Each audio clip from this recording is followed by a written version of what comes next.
You have just entered the world of electronic assembly, one of the fastest growing industries in the world. We are the heart of a $60 billion electronics industry, responsible for more than 2 million direct jobs, employing more people than the automotive, steel, and aerospace industries combined. We all know that this is an electronic assembly, but what does it do? Well, for starters, all electronic products consist of two basic elements: components and interconnections. Components are devices that alter the flow of electricity, such as resistors, transistors, switches, and integrated circuits. Interconnections are the pathways for the flow of electricity, such as printed wiring, discrete wires, and connectors. Basically, electronic assembly consists of attaching the electronic components to a printed wiring board, then soldering them in place to complete the electrical connection. Think about this. Without the assembly operation, there would be no functioning electronic products. That's like having a guitar with no strings. You just can't play it. But when the strings are put on and are tuned properly, beautiful sounds can be made. Let's look at an earlier type of interconnection technique to get a better understanding of how we arrived at modern electronic assembly methods. If you've ever seen an old radio, you know they were much larger than today's radios. If you looked inside, you'd see lots of soldered wires, along with glass vacuum tubes mounted in sockets on a metal chassis. Each wire had to be soldered by hand, which took lots of time, wire, and space. The vacuum tubes gave off a considerable amount of heat, and to avoid overheating, the cabinet had to be large enough to allow them to cool properly. During the late 1940s, scientists began to explore ways to put the same electronic functions into smaller packages.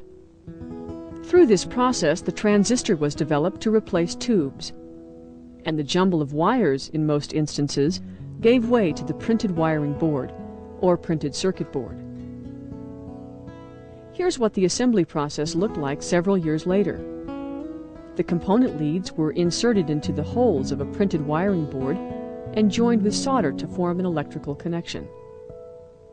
Today, adding the components to the board can be done very quickly by automatic insertion machines. Or they can still be done by hand at manual assembly stations. And the soldering of the component leads to the board can be performed by passing the entire assembly over a wave of molten solder or manually with a soldering iron. These assemblies operate the electronic systems in cars, telephones, TVs, home computers, spaceships,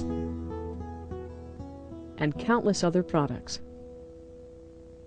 Now let's take a tour of a typical electronic assembly facility. There are two categories of components to be assembled: through-hole and surface mount. They each require different processes and different types of machines. In through-hole technology, component leads are inserted into mounting holes, then soldered to the printed wiring board. In surface mount technology, the components are placed and soldered directly to lands on the surface of the board. Now let's briefly look at each of these processes.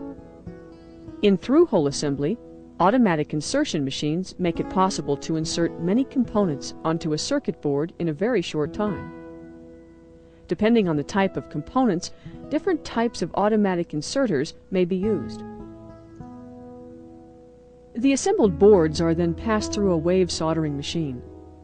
The purpose of wave soldering is to complete the electrical and mechanical connection of the components to the board. In surface mount technology, the first step is to print solder paste through a stencil or screen onto the lands of the printed wiring board.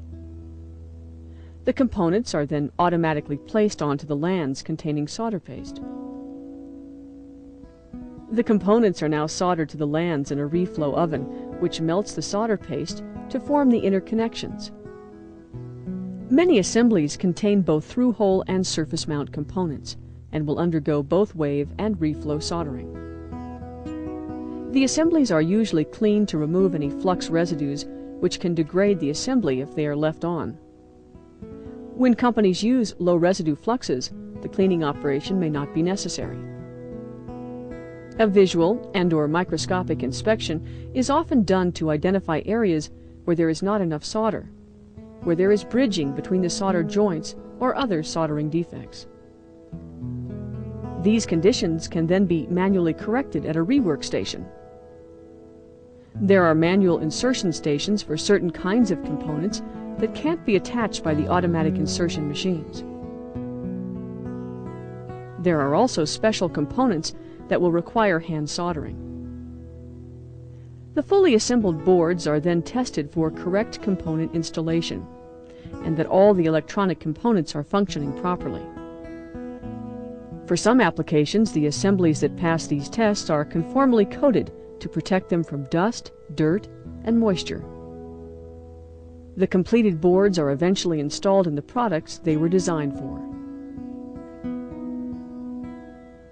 Now that you've been introduced to a typical electronic assembly facility, let's talk about the two types of companies that do electronic assembly: original equipment manufacturers, or OEMs, and members of the electronics manufacturing services industry, also called EMS providers.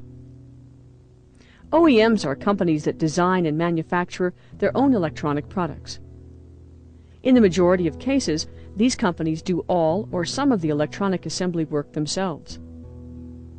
For a variety of reasons, there are times when OEMs send out all or some of their electronic design and assembly to EMS providers. These companies are differentiated from OEMs in that they do not produce their own assemblies. They provide services. They purchase the components specified by the OEM, assemble the components into finished circuit boards, and perform post-assembly testing. Usually, any repair or rework required is also done by the EMS provider. A current trend has been for some of these companies to also assume some of the design responsibilities for the OEM. Today, electronic manufacturing services is a multi-billion-dollar industry, which is expected to grow at an annual rate of 20% for the next 5 years. The computer industry is by far the largest user of electronic manufacturing services. Regardless of whether you are working for an OEM or EMS provider, it is you that makes the difference between the success and failure of the company. The electronics business is very competitive. The margin of profit on every item we manufacture continues to decrease. Just look at the way prices of computers and other electronic equipment has dropped over the past few years. In every other industry, prices have generally increased. Not only that, but the performance of the products have increased significantly. For example, today's computers are faster, have higher storage capacity, and are even easier to use. That's why we're always searching for ways to reduce costs and to do things better. It may seem that the emphasis is on technology, but it's people that make the technology work. People who have the willingness to learn, to work together, and to innovate. Remember, it's people who build the assemblies, not machines. We want you to understand that you are the key to our success in this business. It's true that in many processes, once the boards and components are loaded, the machine takes over and completes the job automatically. But this is when you need to pay the closest attention. Machines don't always function the way they're supposed to. It takes an alert operator to observe, reason, and correct mistakes. Let's stop for a moment and discuss the information contained in this section.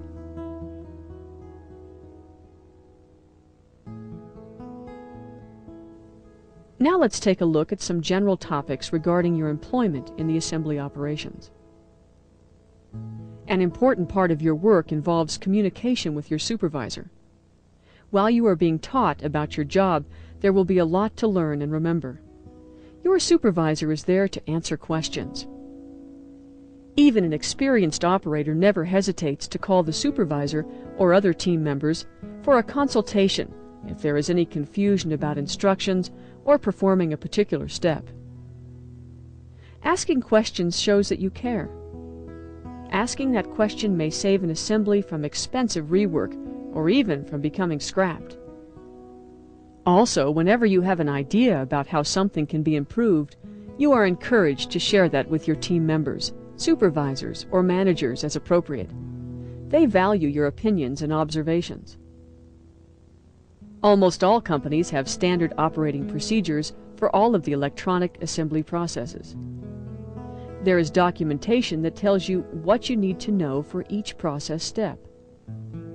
It is important to follow these instructions exactly and to ask questions if there's something you don't understand. Careful attention to detail can make the difference in the successful completion of each assembly process. If the equipment is not operating properly, immediately notify your team members, supervisor, or the process engineer for assistance in correcting the problem. Quality is doing things right the first time, even if it takes a little longer. Attention to detail is far less expensive than rework or having to recall products. Attitude is another important ingredient. Approaching your work with a positive attitude goes a long way in developing your abilities and performing your job successfully. In our industry, technology is constantly evolving. We're always searching for ways to do things better. Having challenges is one way not only to improve the company, but to improve yourself. There's always an opportunity to learn something new. And positive attitudes are contagious. This makes coming to work more fun and promotes teamwork. Teamwork is a very important aspect to producing quality assemblies. Everyone's job is critical to the final product. If one step is done improperly, the entire production process can be slowed down, or potential assemblies can turn to scrap. If one member of the team isn't doing the job satisfactorily, it affects all the members. That is, it affects the financial well-being of our company. Teams can do great things when people's spirits come together for a common goal. You see, a company is nothing more than individuals combining abilities to make a quality product. Another consideration of any job you're assigned to is safety. You have the right to a safe and healthy workplace. We are all required to maintain certain health and safety standards specified by local, state, and federal regulatory agencies. But rules don't prevent injury. Safety is the responsibility of everyone in the company. Specific training and information relative to safety for all jobs is provided and available to you. It's important to be aware of any potential hazards in your area and the correct methods of performing each task. When the proper procedures are followed, the result should be safe performance of the job. Any operation related to soldering contains potential hazards. This has to do with lead in both cord solder wire, solder paste, and circuit boards, as well as the heat, chemicals, and electricity used in the process. Lead is a poison which can severely affect your central nervous system. Lead can be absorbed into your body by either breathing the soldering fumes or particles or by swallowing. Make sure you always wash your hands thoroughly before eating or smoking. Depending on your job, you may be asked to wear different types of safety equipment, such as safety glasses, gloves, steel-toed shoes, and respirators. This equipment is there for a purpose and should be worn when required. Another aspect of safety involves alcohol and drugs.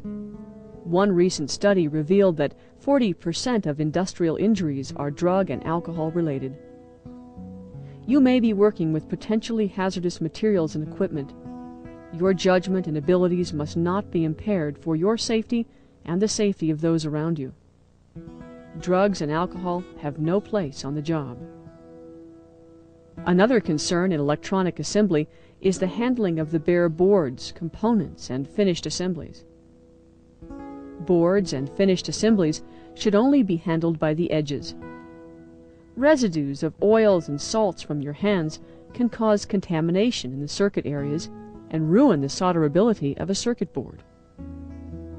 In terms of the components, it is important never to touch the device leads or contacts. Oils from your hands can produce poor solderability. Also, the component leads are fragile and can be easily broken or bent. Another critical handling issue in electronic assembly is electrostatic discharge, or ESD.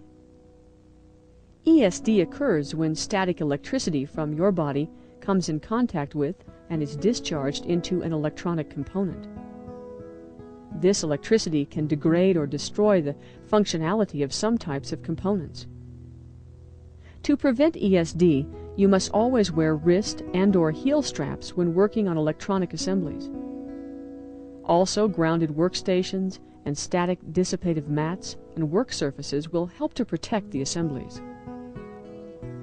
Finally, your company will have specific methods for handling in-process circuit boards, handling components, and storing both in-process and finished assemblies.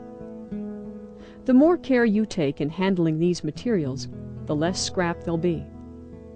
Scrap results in the loss of both time and money and can threaten the continued success of the company. And in most cases, improper handling is the biggest cause of scrap.